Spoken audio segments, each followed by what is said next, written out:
इतिहास के सबसे बड़े ग्रंथों में से एक है रामायण, जिसे हम जीवन के ऐसे ज्ञान सीखने को मिलते हैं जो कि हमारे जीवन को सफल बनाते हैं। तो आज मैं आपको इस वीडियो के माध्यम से ले चलता हूँ उस ज्ञान की खजाने की तरफ जो स्वयं पुरुषोत्तम भगवान श्री राम की रामायण के अंदर साफ नज़र आता है।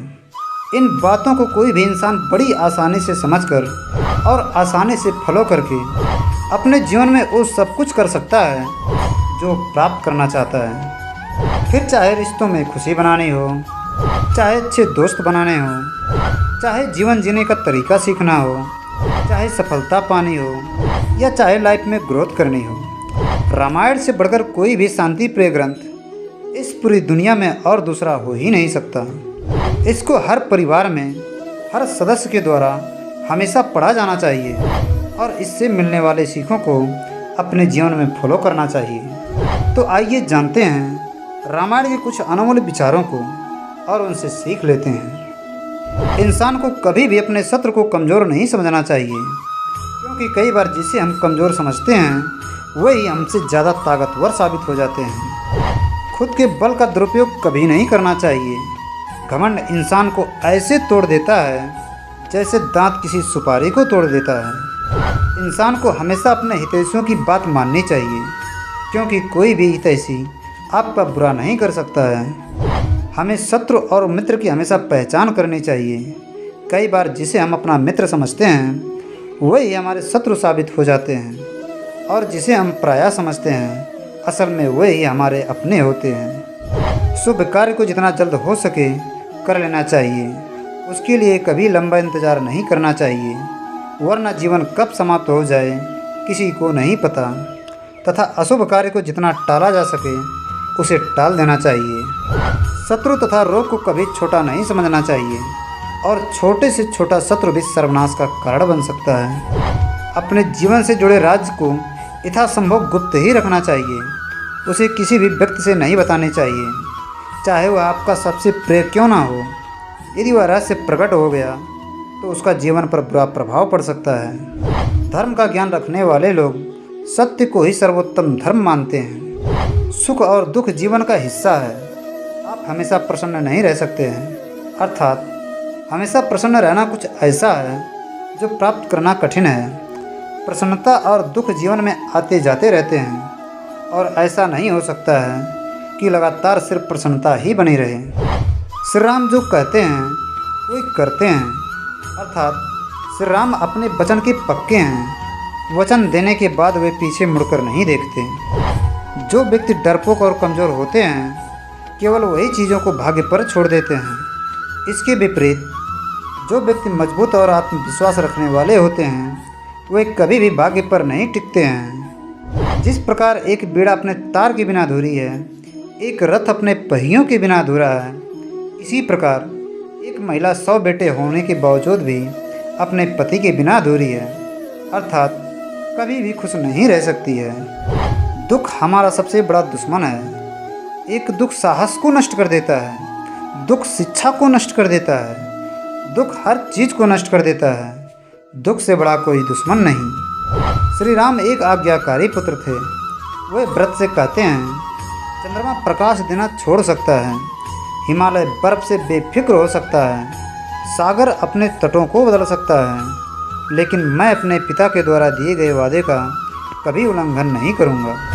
एक बुद्धिमान व्यक्ति को त्रासदी या दुर्भाग्य का पूर्व अभ्यास करना चाहिए, और हमले से पहले इस तरह की त्रासदी या दुर्भाग्य को रोकने या दूर करने के लिए कार्रवाई करनी चाहिए। इस प्रकार केवल वही सुरक्षित और अच्छे जीवन का आनंद ले सकता है।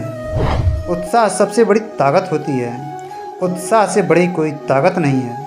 ऐसा कुछ भी नहीं है जो उत्साही लोगों के लिए इस दुनिया में प्राप्त योग्य नहीं है।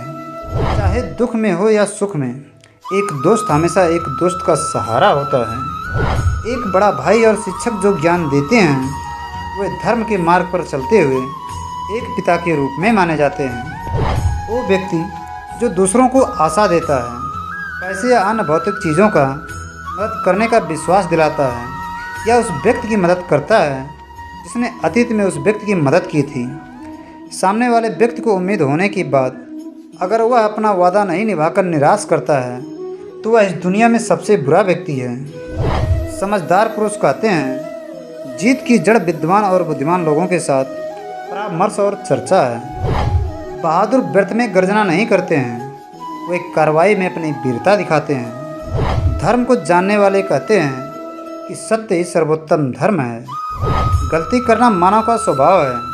ऐसा कोई भी नहीं है जिसने कभी कोई गलती ना की हो। उदास, निराश या हतोत्साहित ना होना हर तरह की समृद्धि और खुशी का आधार है। दूसरों का धन चुराना, दूसरों की पत्नी को लालच देना और मित्रों की ईमानदारी और चरित्र पर संदेह करना, ये तीनों विनाश का कारण बनते हैं। यदि उत्साह का साथ ना छोड़ा जाए तो इस दुनिया में कुछ भी दुर्लभ नहीं है। गुणवान महिलाओं के आंसू व्यर्थ में जमीन पर नहीं गिरते हैं। इसका मतलब है कि यह उन लोगों को नष्ट कर देंगे जिन्होंने उन्हें इस तरह की पीड़ा दी थी जिससे आंसू बहाए जा रहे थे।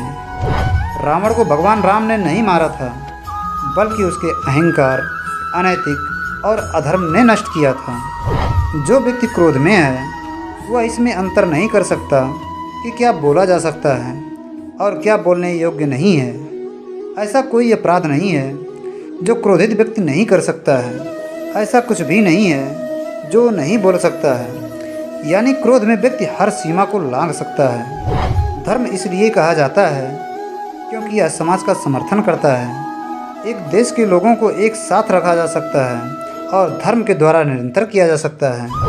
वे जो हमेशा सच्चाई का पालन करते हैं, गलत वचन नहीं देते, अपना वचन निभाते हैं, निश्चित रूप से एक महान व्यक्ति की निशानी है। जो अपनों को छोड़कर दुश्मन के बीच चला जाता है, उसी के अपने पुराने साथी दुश्मन को मारने के बाद उसे भी मार डालते हैं। दुख और वीरता जीवन के दो ऐसे मेहमान हैं जो बिना निमंत्रण के ही आते हैं। सर्वनाश के प्रमुख 3 कारण इस प्रकार हैं: दूसरों के धन की चोरी, दूसरों की पत्नी पर बुरी नज़र और अपने ही मित्रों के चरित्र व अखंडता पर शक। अपना जीवन त्याग देना कोई अच्छा फल नहीं देता है। जीना जारी रखना आनंद और प्रसन्नता का मार्ग है। पूरी दुनिया में पत्नियां और रिश्तेदार हो सकते हैं, लेकिन हर जगह लक्ष्मण जैसा भाई नहीं हो सकता है। जो एहसान नहीं चुकाता वह मानव के लिए कलंक है। क्रोध वह दुश्मन है जो व्यक्ति की जान लेता है। क्रोध बहुत तेज तलवार की तरह है। माँ और मातृभूमि स्वर्ग से भी महान है। बच्चों के लिए उस कर्ज को चुकाना मुश्किल है जो उनके माता पिता ने उन्हें बड़ा करने के लिए किया है। गलती करना मानव का स्वभाव है। ऐसा कोई भी व्यक्ति नहीं है जिसने कभी कोई गलती ना की हो। जो व्यक्ति उत्साहहीन, कमज़ोर और दुख में डूबा रहता है, उसके प्रयास से कुछ भी अच्छा नहीं हो सकता और वह हमेशा दुखी रहता है। जो कार्य होना निश्चित है उसे छोड़कर जो व्यक्ति उस कार्य के पीछे भागे, जो कार्य अनिश्चित है, तो वह व्यक्ति उसके हाथ में आया कार्य भी खो देता है। शुभ कार्यों को यथाशीघ्र करनी चाहिए और जितना हो सके अशुभ से बचना चाहिए।